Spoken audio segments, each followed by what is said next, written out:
Pero, ¿otra vez regando las plantas? No, estoy viendo. ¿Cuántas veces al día tienes que regar las plantas? Siempre la misma historia, tía. Hoy no estoy regando, hoy estoy bebiendo agua. ¿Qué pasa? ¿Tampoco puedo ver? Nada, métete. Sí, hombre, estoy en mi balcón. Yo hago lo que me da la gana. Nosotros estamos en el baile. Pero ¿por qué tienes que molestar? Estás atacando. ¿Por qué tenéis que molestar vosotros que estáis todo el día ahí abajo haciendo nada? ¿Qué estamos haciendo? O sea, Verdad, yo paso todos los días por aquí para llevar a mi hermano y es que están todos los putos días ahí. es que estáis todo el día y no hacéis nada, es que no hacéis nada, que venís a este país y no hacéis nada, tío. Sí, están trapicheando o algo. Mira.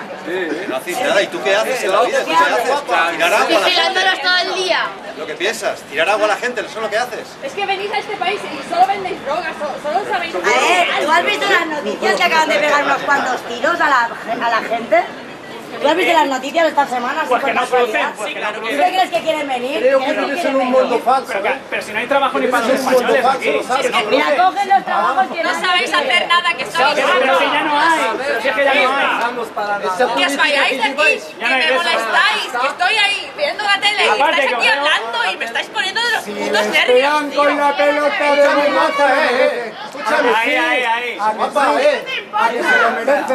Escúchame, Claro por lo que menos sí. los moros se van de acá a las 11:30, ¿vale? Sí, a las 11:30 ir. La fiesta hay que Vale, vale. Yo lo sale muy bien. Espera. Los perros que lo dejan. Todos los días. Perros, los Los perros. Los perros que me... Los perros no. Los perros... Sí. Los perros dándole ahí a gañote. ¡Que os vayáis de aquí! ¡Que se vaya!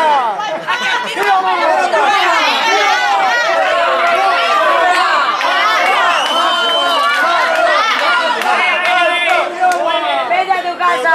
Yo estoy en mi casa, no como tú, que vives en la puta calle. ¡Qué vergüenza! ¿Tú naciste en la cigüeña? ¿Naciste en la cigüeña? ¡Qué vergüenza! Es que... Es más putada que ¿Qué? esa banda. Ay. Yo soy la que te iba a dar la puta gana, tío. ¡La calle! ¡Qué asco de gente! ¡Es que me dais asco!